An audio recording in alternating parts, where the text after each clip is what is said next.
Hello. Hello. नमस्कार uncle जी। नमस्कार। नमस्ते अंकल। नमस्ते बिटिया। नमस्ते। नमस्ते। तो हम शुरू करते हैं। कौन? आपका रोल मॉडल कौन है? मेरा रोल मॉडल मेरी मम्मी है। बचपन से आज तक मुझे सशक्त बनाती आई और इस यहाँ तक परवरिश करती आई, इतनी परेशानियाँ झेलने के बाद भी, और घर के कामकाज के साथ साथ मुझे पढ़ाती आई है। मम्मा मुझे काफ़ी हद तक सपोर्ट करती है, हर चीज़ में मोटिवेट करती हैं कि आप लड़की हो तो ऐसा नहीं कर सकते। वो हर चीज़ में मुझे काफ़ी ज़्यादा सपोर्ट करती हैं। मेरी मम्मी ने जिम्मेदारियां उठाई तो मैं बचपन से ही उन्हें देखती आ रही हूँ कि वो पूरी जिम्मेदारियां उठाती हैं, और मैंने सोचा कि जब मैं बड़ी होंगी तो फिर मैं भी अपने घर का ऐसे ही खर्चा चलाऊंगी और जिम्मेदारियां उठाऊंगी, ताकि मेरे परिवार को ऐसा ना लगे कि अगर लड़का होता तो वो सारी जिम्मेदारियां उठाता। ये चीजें हैं कि अब मैं अपनी बेटी को सिखाती हूँ, अगर कोई सामने तुम्हें कोई गलत बोल रहा है तो उसको आप जवाब दो। पिछले 10 सालों में आपकी जिंदगी में क्या क्या बदलाव आए? क्योंकि जिंदगी का बदलाव तो कुछ अपने आप पर निर्भर भी करता है। जिंदगी बदलने का मादा खुद में होना चाहिए। I became a parent about 20 years ago, but last 10 years में मुझे वो पेरेंटल रोल में भी बदलाव आया है। मेरे फैमिली में ये चेंज आया है, जो मैं दूसरों को कहती थी कि आप प्लीज आगे बढ़िए, पढ़ाई करिए। आपके लिए पढ़ा लिखा होना कितना जरूरी है, जैसा आपने शुरुआत में कहा। जो पिताजी द्वारा मेरी माताजी थी, उन पर एक तरीके से हिंसा की जाती थी, उनको जो ऑब्जेक्ट समझते थे। कभी उन्होंने उनको एक इंसानियत की नज़र से, एक पत्नी की नज़र से देखा ही नहीं। उन्हें लगता था कि मेरा उन पर अधिकार है, मैं जो चाहूँ उनके साथ कर सकता हूँ। पर अब मैं जब इस उम्र में आया हूँ और उन सब चीज़ों को रोक पाता हूँ, उनके खिलाफ बोल पाता हूँ, तो मुझे अपने आप पर गौरव महसूस होता है। आपके हिसाब से जेंडर क्या है?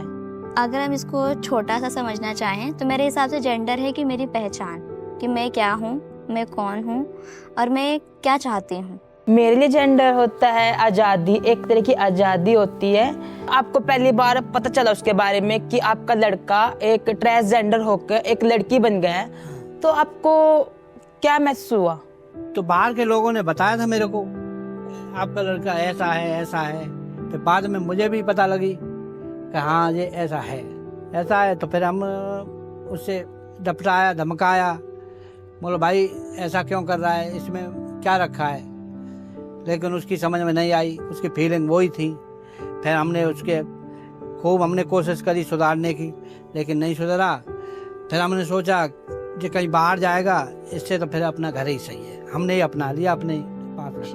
अगर आप अपने पिता को एक सलाह दोगे तो वो क्या होती? सबसे पहले मेरी तो सलाह ये होगी कि समाज के जो दायरे हैं उनको लड़कियों के ऊपर नहीं थोपना चाहिए। अगर जो आपको लगता है कि लड़के ये सारे काम कर सकते हैं, तो वो सारे काम लड़कियां भी कर सकती हैं। हम लोगों को सबको अगर इक्वल लेके चले तो ज़्यादा बेटर है। जो मेरी सिस्टर है उसको थोड़ी आज़ादी मिले कि वो हमेशा अपने घर में बैठ के घुट के ना मरे। वो आपको क्या लगता है कि ये जो हमारे ये जो समुदाय है, हमारी ये पूरी कम्युनिटी है, ये बोलती है कि बेसिकली अगर मैं घर में हूँ, मैं लड़की हूँ, मैं अगर घर में हूँ और मेरे साथ मेरा भाई भी उस घर में रह रहा है, हम दोनों भाई बहन घर में रह रहे हैं, तो अब उस मोमेंट पे क्या आपको क्या लगता है कि मैं 9:30 बजे आके ही खाना बनाऊंगी? क्या मेरा भाई पहले खाना नहीं बना सकता? क्या बहुत बढ़िया सवाल है। इस सवाल का जवाब मैं भी देता हूँ। मालूम क्या है, देखो वास्तव में बुद्धि में इस मामले में अब भी हम जीरो उठे नहीं हैं। बिल्कुल, मैं यही आंसर चाहिए था। हम इससे ऊपर उठे नहीं। क्यों भाई, मैं बर्तन नहीं मान सकता? क्यों नहीं मान सकते? आप कर सकते हो। बिल्कुल कर सकते हैं। मेरी अपनी आदत है, इतना बड़ा हूँ मैं, अपना बर्तन उठा के रखता हूँ, अपनी तरपाई आप बिछाता हूँ, अपने बिस्तर आप इकट्ठा करता हूँ। बहन भाई है, आप खाना छोटी बहन को भाई बड़ा भाई खिलाए, क्या दिक्कत है? महिलाओं के बारे में एक गलत फहमी। काफी लोग कहते हैं ना कि मतलब लड़कियों के पास दिमाग नहीं होता, ठीक है।